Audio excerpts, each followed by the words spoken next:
তো গাইস আবার আজকে ঘরে শুয়ে শুয়ে একটু বোরিং হচ্ছিলাম, তাই ভাবলাম যে ট্রেনারটাকে নিয়ে একটু বাড়িতে ঘোরাঘুরি করে আসি। দিয়ে ট্রেনারটাকে স্ট্যান্ড করা ছিল, ট্রেনারটাকে এবার বার করলাম। তারপরে ভাবলাম যে কোথায় যাবো দিয়ে ভাবলাম যে একটু রাস্তাতে ঘুরে আসি। তো অনেকটাই বৃষ্টি হচ্ছিল, তাই আজকে বাড়ি থেকে বেরোতে পারিনি।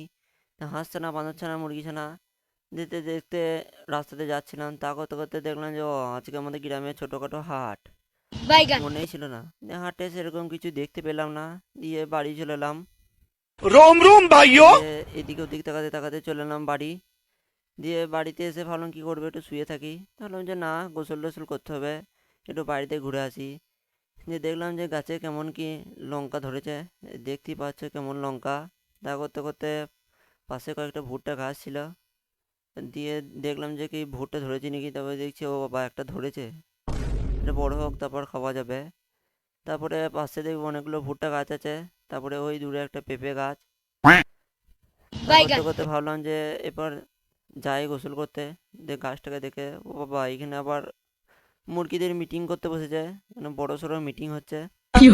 তাই বেশি না জ্বালিয়ে এদিক ওদিক তাকাতে তাকাতে, এটা আমাদের কাকাদের বাড়ি। বাইগান। আর আসার সময় দেখছি অনেকগুলো গাছে পেঁপে ধরেছে, এগুলো বড় হলে খাওয়া যাবে ইনশাল্লাহ।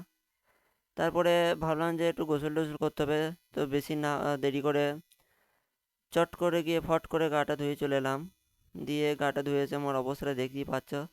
দিয়ে চুলটাকে একটু আঁচড়ে নিলাম, দিয়ে আঁচড়ে এক জায়গায় চলে এলাম। দেখো তোমরা কোন জায়গাটা, এটা হলো আমার স্টুডিওটা, এখানে আমি ভিডিও টিডিও এডিট করি। তো কেমন লাগছে তোমরা নিশ্চয়ই কমেন্ট করে জানাবে। আর এখানে একটা আমার ছোটো বড় ফ্যান লাগালাম আজকে, একটু হাওয়া খাওয়ার জন্য। দেখতেই পাচ্ছ তোমরা, তারা ফ্যানটা বন্ধ করি তারপর দেখতে পাবে। এই তো দেখতে পাচ্ছ ছোটোখাটো ফ্যান। আর এটা হলো আমার সাউন্ড বারটা, আর এটা হলো আমার স্টুডিওটা, এটা কারেন্ট পালিয়ে গেলে জ্বলে। তো বাই বাই, তোমাদের সাথে আবার পরে ভিডিও দেখা হচ্ছে। বেশি বেশি করে লাইক সাবস্ক্রাইব করো।